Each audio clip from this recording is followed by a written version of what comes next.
যেভাবে কাজ করলে সংসারের সমস্ত কাজ 10টার মধ্যে শেষ করা যায়। Everyday my morning routine. Radhe Radhe বন্ধুরা, কেমন আছো তোমরা সবাই? আশা করি ভীষণ ভালো আছো, আমরাও কিন্তু খুব ভালো আছি। আর আজকের বারটা কি বলো তো, আজকে হচ্ছে রবিবার। তো তোমাদের সাথে নিয়ে ব্লগটা শুরু করছি। আর আজকে সকালটা শুরু করলাম বিছানো গোছানো দিয়ে। আজকে না অনেকটা দেরি করে উঠেছি জানো তো, তাও কটা বলো তো, 6:30টার দিকে। যেহেতু আজকে ছুটির দিন ছিল, তা ভাবলাম একটু দেরি করলে উঠতে তো অসুবিধা নেই না বলো। রোজ দিন তো সে একই রকমভাবে উঠতে হয়, কারণ সকালে কাজের চাপটা খুব থাকে। আসলে কাজের চাপ যতটা না থাকে ততটা তাড়াহুড়া থাকে যে কিভাবে কত তাড়াতাড়ি কাজগুলো শেষ করা যায়, কত মানে তাড়াতাড়ি শেষ করতে পারলে একটু বসতে পারবো আর কি। এটা ভেবেই রোজ দিন সকালবেলা ঘুম থেকে ওঠা আর কি। তো আজকে যেহেতু ছুটির দিন ছিল, আজকেও কাজের চাপ তো রোজ দিন সেই একই থাকে। রান্না আজকে মনে হচ্ছে আর একটু বেশি থাকে, যেহেতু সকালবেলার একটু ছুটির দিন করে একটু জল খাবার করি, তারপরে আবার দুপুরে রান্না করতে হয়। আর এমনি দিনগুলোতে শুধুমাত্রই একবার রান্না করে নিলাম, ব্যাস হয়ে গেল, সকালের আর কোনো জল খাবার করতে হয় না।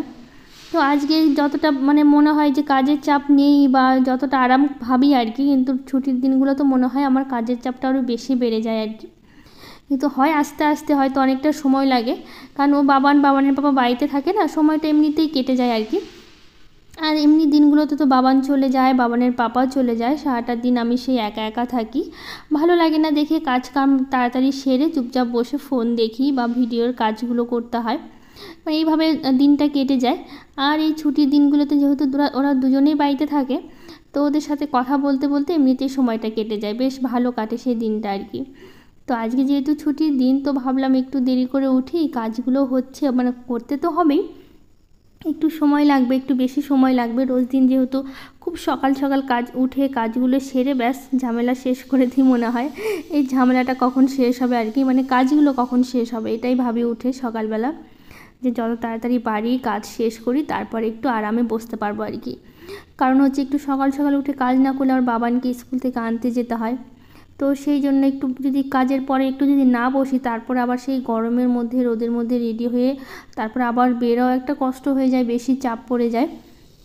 তার জন্য একটু সকাল সকাল উঠে কাজগুলো সারি, যাতে এই দিকটা থেকে অন্তত পক্ষে একটু মুক্তি পাওয়া যায় আর কি, মানে একটু আরাম পাওয়া যায় কাজটা তাড়াতাড়ি হয়ে গেলে। তো সেই জন্য একটু তাড়াহুড়া করে করি আর কি সকাল সকাল উঠে। তো যাই হোক, এদিকে দেখো ঘরগুলো তো বাসি ঘরগুলো ঝাড় দিয়ে বের করলাম, এখন উঠোনটা ঝাড় দিচ্ছি। আর গাছের পাতাগুলো একটু ঝরে ঝরে পড়ে, তো তো একটু মনে হয় নোংরাটা বেশি লাগে আর কি। তো সব পাতাগুলো একদম ঝেড়ে নিচ্ছে আর কি। আসলে গাছের পাতা একটু হলুদ হয়ে যায়, তখন তো সেটা ঝরে পড়েই যায় একদম। তো তখন মনে হয় যে একটু নোংরা হচ্ছে। আসলে আবার ওই তুলসী মন্দিরের ওখানে নয়নতারার গাছগুলো আছে, ওখান থেকে তো ফুল তো সেরকমভাবে তুলি না, ফুটেই থাকে। আসলে দেখতে ভীষণ ভালো লাগে, তো তাই আর তুলি না আর কি। আর অন্য গাছে এত ফুল আছে, তো ওই ফুলগুলো সেরকম আর তোলা হয়ে ওঠে না। তো সেই জন্য হচ্ছে ভাবলাম যে, মানে ভাবলাম বলতে মানে সেই জন্য আর কি, একটু পাতাগুলো বেশি পড়ে, ফুলগুলো তো ওখানে ঝরে পড়ে থাকে। দু একদিন পর পর তো ঝরে ঝরে পড়ে আর কি ফুলগুলো, কতদিনই বা গাছে থাকে তাই না বলো, একবার ফুটে গেলে। তো সেখান জন্য মানে সেখানকার জন্য একটু নোংরাটা বেশি হয়। তো যাই হোক, এদিকে দেখো এই গাছগুলো লাগিয়েছিলাম, জানি না গাছগুলো বাঁচাতে পারবো কি না, এত রৌদ্র দিচ্ছে না, তো সেই জন্য সকাল বিকেল দুবার করে জল দিচ্ছি, আবার একটু গাছগুলোকে একটু স্নান করিয়ে দিচ্ছি, যাতে গাছগুলো একটু বাঁচাতে পারি। খুবই মানে টেনশনে আছি গাছগুলো নিয়ে, জানি না কী হবে, মানে বেঁচে গেলে তো খুবই ভালো। তো যাই হোক, দেখো গাছে ছিল কয়েকটা বেগুন, আর একটু বড় করে এবার আর তুলছি না, একটু ছোট ছোট থাকতেই না তুলে নিচ্ছি আর কি। একটু কম হোক তাও ভালো, মানে ছোট থাকতেই তুলে নিলেই ভালো। ওরা একটু বড় করলেই দেখি বীজ হয়ে যাচ্ছে জানো তো, তখন আর খেতে ইচ্ছা করে না। আর বেগুনে যদি বীজ থাকে তখন কি সেটা ভালো লাগে বলো? তো সেই জন্য ছোটো ছোটো 3টে তুলে নিয়ে আসলাম, নিয়ে তারপরে স্নান করে নিয়েছি, স্নান করে তারপরে একবারও পুজো সেরে আর কিছুটা কাপড় কেচেছি, কাপড় কেচে তারপর রেখে দিয়েছি। ভাবলাম আগে পুজোটা সারি, তারপরে হচ্ছে কাপড়টা মেলে দেবো আর কি। তো এদিকে ঠাকুরের আসনটা মুছে নিলাম, তারপর এখন ঠাকুর ঘরটা মুছে নিচ্ছি। আর রোজ দিন তো এটা থাকেই আর কি, ঠাকুরের পুজো দিতে এসে ঠাকুর ঘর মোছা, ঠাকুরের আসন মোছা, এটা তো আমি রোজ দিনই মুছে থাকি।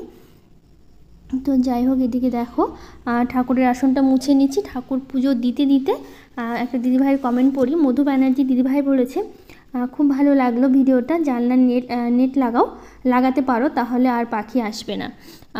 সেটা তো মানে ভাবিনি কখনো। তো যাই হোক, তুমি যখন বলেছো অবশ্যই সেটা নিয়ে অবশ্যই ভাববো।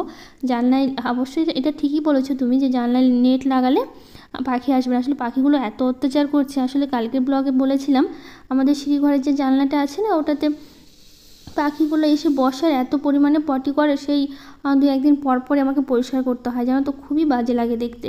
আর ভীষণ মানে পটি করে রাখে খুবই, আর অনেকগুলো করে পাখি এসে সকালবেলা করে এসে বসে।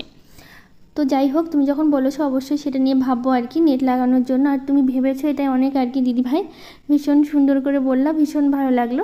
আর যে যে দিদিভাইরা বলো কমেন্ট করে আমাকে কিছু করতে, আমার না ভীষণ ভালো লাগে জানো তো। আমার মানে সেই কমেন্টগুলো যখন পড়ি মনটা ভরে যায় একদম। তো যাই হোক, আরও কিছু দিদিভাই কমেন্ট করেছে। প্রিয়া দত্ত, বিশ্বাস তপতি, জ্যোৎস্না কারিগর, রাস্মিতা সাহ, গ্রাম বাংলা গৃহ, গ্রাম বাংলার ব্লগ উইথ শিল্পী, Manjula Mahanta, Kanya Nadi blog, Ranjita Sahu, Sumita village lifestyle blog, Pinku simple lifestyle, Chandana Biswas, Babita গোল, ইলাস ব্লগ, জ্যোৎস্না কারিগর। তো সবাইকে অনেক অনেক ধন্যবাদ, অনেক অনেক ভালোবাসা সুন্দর সুন্দর কমেন্ট করার জন্য।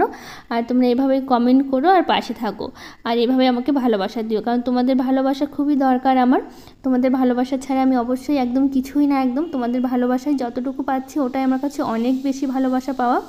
মানে যতটা আশা করিনি তার থেকে অনেক বেশি ভালোবাসা দিয়েছো তোমরা আমাকে। তো যাই হোক, অনেক অনেক ভালোবাসা তোমাদেরকেও আমি দিব। তো দেখো, এদিকে ওদিকে কাপড়গুলো মেলে দিয়ে আসলাম, পুজো সারলাম, তারপরে হচ্ছে একটু আটা মেখে নিলাম আর কি। তারপরে তো ওই কালকে আবার মটরটা ভিজিয়ে রেখেছিলাম, ওটারই হচ্ছে একটু ঘুগনি করব আর একটু পরোটা করব। আর তাছাড়া আমার কি মনে হয় বলতো, এটা হচ্ছে সবথেকে সহজ আমার কাছে মনে হয় পরোটাটা। খুব একটা তেল লাগে না, শুধু ভাজার সময় অল্প তেল দিলেই হয়ে যায়। আর অন্য লেয়ার পরোটাগুলো করতে গেলে কী হয় বলতো, সেই তেল দিয়ে তারপরে হচ্ছে পরোটাটা বেলতে হয়, খুবই মানে একটু তেলটা বেশি লাগে ওখানে, আর বেশি তেল খাওয়া উচিত নয়।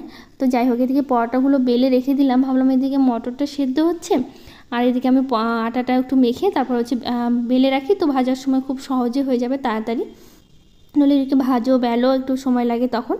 তো এদিকে মটরটা সেদ্ধ হয়ে গেছে, আমি এদিকে মশলাটা কষিয়ে নিচ্ছি, কষিয়ে তারপরে হচ্ছে মটরটা দিয়ে দেবো। আর আমাদের এখানে লাইন ছিল না জানো তো, সকালবেলা করে যাই না, রোজ লাইন যাচ্ছে। তারপরে এদিকে বাবানের পাপা হচ্ছে পাটাতে আমাকে মশলাটা বেটে দিল, ওই বললো আমি মশলাটা বেটে দিচ্ছি, তোমাকে বাটতে হবে না। তো ওই পাটাটা এনে মশলাটা বেটে দিল, সকাল থেকে লাইন ছিল না। তারপর বাটা হয়ে গেছে, তারপর অনেক পরে লাইনটা এসে, যখন আমরা খাচ্ছিলাম তখন লাইনটা এসেছিলো আর কি। তো এদিকে পরোটাগুলো ভেজে নিচ্ছি। আর আজকে কী হয়েছে বলো তো, পরোটা ভাজতে ভাজতে হঠাৎ বাড়ি থেকে ফোন আসলো যে হচ্ছে বাড়িতে যেতে বলছে, খুবই দরকারি কাজ আছে, না আসলে হবেই না। তো আজকে আর দুপুরে সেরকম রান্নাবাড়ি করিনি জানো তো, সেই পরোটা খেয়ে তাড়াহুড়া করে খেয়ে তারপর হচ্ছে বেরিয়ে গেছিলাম আবার মায়ের বাড়ির উদ্দেশ্যে রওনা দিয়েছিলাম আর কি। তো যাই হোক, তো সেরকমভাবে আজকে না সারাদিনে অনেক কাজ পড়েছিল, যে কাজগুলো করে উঠতে পারিনি। আসলে হঠাৎ করে বাড়ি থেকে ফোন করলো, এখন না গেলেও তো নয়, দরকারে ডেকেছি, এখন যদি না যায় তখন বলবে যে ডাকলাম তবুও আসলো না। তো সেই জন্য আর কি যেতে হলো। তো মায়ের ওখানে গেছিলাম। তো এইদিকে দেখো পরোটাগুলো তো ওইদিকে ভেজে আবার ওই সাইডে দিয়ে দিলাম, এইদিকে মটরটা আমি হচ্ছে জল দিয়ে দিলাম, দিয়ে তারপরে একটু সেদ্ধ হলে তারপরে গরম মশলা দিয়ে আমি হচ্ছে নামিয়ে নেব। আর ওইদিকে পরোটাটা প্রায় শেষ, এটা লাস্ট আমি ভেজে নিলেই হয়ে যাবে। তো পরোটা ভাজা হয়ে গেছিলো, ঘুগনি রান্না হয়ে গেছিলো, তো আমাদের খাওয়া দাওয়া হয়ে গেছে সবার, হয়ে গিয়ে তারপর আজকে আবার হচ্ছে শাশুড়ি মা বাড়ি চলে গেল আর কি। তো আমাদের এখানে থাকতে বলছিলাম যে যেতে হবে না, থাকো আর কিছুদিন থাকো, তারপরে হচ্ছে রেখে আসবো। সকালবেলা উঠেই বলছে আমাকে দিয়ে এসো বাড়িতে, আমি বাড়ি যাব। তো আমি বললাম আর কিছুটা দিন থাকো, পরে যেও। তো বলছে না মানে আমাকে বাড়ি যাব, এখানে ভালো লাগছে না। আসলে এখানে কি বলো তো, আমাদের এখানে এই কেউ কারো বাড়িতে যায় না, সেরকম কথাবার্তা হয় না, কেউ কারো বাড়িতে আসে না। তো ওনার একটু অসুবিধা হয়, আসলে উনি যেখানে থাকে সেখানে একটু যাওয়া আসা আছে লোকজনের বাড়িতে, মানে লোকজন আসে কথা বলে রাস্তায় বেরোয় আর কি। আর আমাদের এই সাইডটা কি বলো তো, ওই সেরকম কেউ কারো বাড়িতে যায় না, সবার কাজে ব্যস্ত, আমরাও সেরকম কারো বাড়িতে যাই না, মানে দরকার ছাড়া যাওয়া হয় না, খুব কম কথা হয় আর কি। বাইরে বেরোলাম একটু কারোর সাথে দেখা হলো, কথা হলো, মানে সারাদিন এই কাজে ব্যস্ত থাকি, তো তখন আর সেরকমভাবে আর বেরোনো হয় না, বা আমাদের এখানে সেরকম কেউ আসে না, মানে এরকম চলে আর কি। তো সেই জন্য শাশুড়ি মায়ের একটু মানে অসুবিধা হয়, আর আমি সারাদিন কাজে ব্যস্ত থাকি। এই বাবানকে স্কুল থেকে নিয়ে আসা, বাবানের পাপা চলে যায়, বাবান স্কুলে চলে যায়, তো আমিও সারাদিন কাজে ব্যস্ত থাকি, আমিও বা কী কথা বলবো।